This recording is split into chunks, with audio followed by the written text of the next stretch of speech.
नमस्कार विद्यार्थी मित्रांनो. तर आपल्याला माहिती आहे DMER फार्मासिस्टची भरती आलेली आहे आणि त्यात जनरल नॉलेजमध्ये एक सब्जेक्ट आहे that is general science. General सायन्समध्ये आज आपण शिकणार आहोत रिप्रोडक्टिव्ह सिस्टीम. आजचं लेक्चर 1 आहे आणि स्टार्ट करूयात रिप्रोडक्शन सिस्टीममध्ये. पहिले आपण जाणून घेऊया रिप्रोडक्शन म्हणजे काय होते. तर रिप्रोडक्शन म्हणजे याची डेफिनेशन इथं केलेली आहे, that is giving birth to new offspring or new young ones. म्हणजे काय तर रिप्रोडक्शन म्हणजे जे पॅरेंट्स असतात किंवा जे पॅरेंट्स असतात त्यांनी नाही का जे न्यू यंग ऑफस्प्रिंग किंवा न्यू यंग वन्स यांना नाही का बर्थ देण्याचं जे काम असते त्याला काय म्हणतात असते रिप्रोडक्शन करणे. कोणतेही ऑर्गॅनिझम असते जे त्याच्या नवीन म्हणजे त्यांच्या मुलांना बाळांना जन्म देतात त्याला रिप्रोडक्शन म्हणत असते.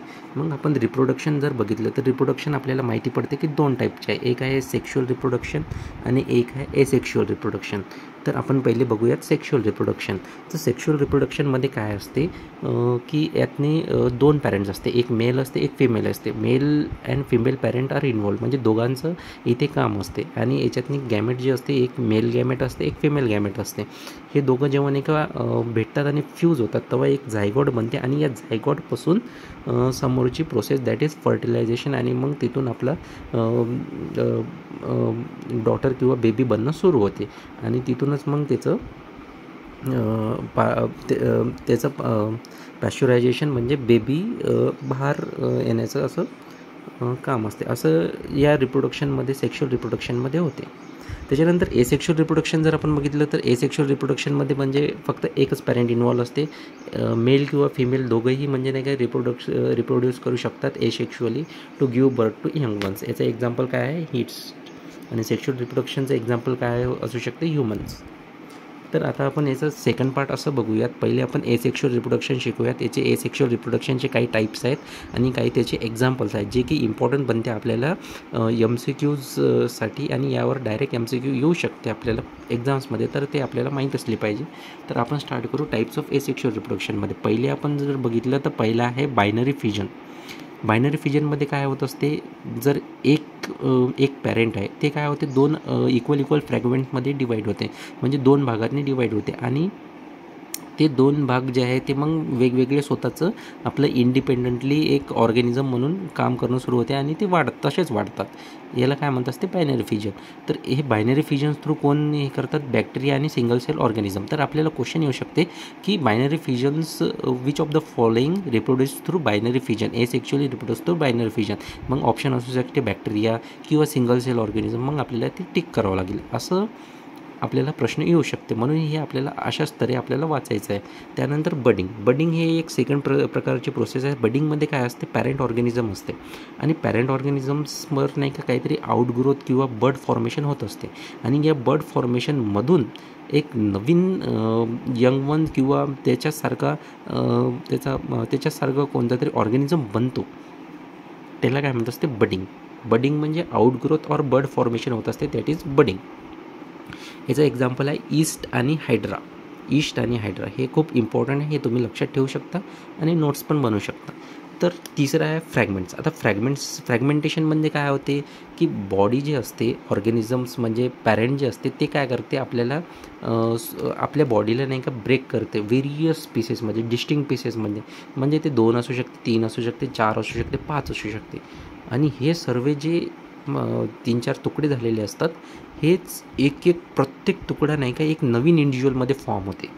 तर त्याला काय म्हणते न्यू ऑफस्प्रिंग. तर याचं एक्झाम्पल काय असतं फ्रॅगमेंटेशनचं, स्टारफिश. हे खूप इम्पॉर्टंट आहे, हे तुम्ही लक्षात ठेवा. त्यानंतर आपण बघूयात व्हेजिटेटिव्ह प्रोपगेशनवर. व्हेजिटेटिव्ह प्रोपगेशनमध्ये काय असते, न्यू प्लांट्स असते.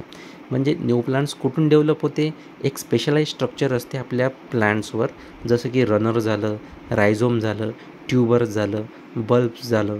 रनर्स म्हणजे काय असते, एक अशी वेल असते मोठी स्ट्रेट आणि त्याच्यातून मग प्रत्येक ठिकाणी एक असं आउटग्रोथ होत असते. तर याचा एक्झाम्पल काय आहे, स्ट्रॉबेरीज एक्झाम्पल कशाचं आहे, रनर्स. मग आपल्याला क्वेश्चन येऊ शकते व्हेजिटेटिव्ह प्रोपगेशन स्पेशलाइज स्ट्रक्चर रनर्समधून कोण रिप्रोड्यूस करते, तर आपण स्ट्रॉबेरीज टिक करायचं. किंवा मग विचारू शकते ट्यूबर्समधून कोण रिप्रोड्यूस करते, तर आपला एक्झाम्पल असलं पाहिजे पोटॅटो. व्हेजिटेटिव्ह प्रोपगेशनमध्ये स्ट्रॉबेरी, रनर्स आणि पोटॅटो हे लक्षात ठेवा.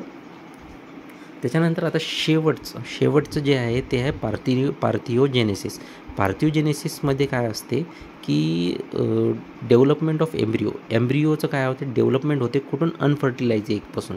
म्हणजे आता जेवढे बी ऑर्गॅनिझम असते, आपण बघितलेलं आहे काही ऑर्गॅनिझम्स अंडे देतात, जसं की हेन काऊ, असं हेन झाली, जसं की मुर्गी म्हणजे हेन, कोंबडी.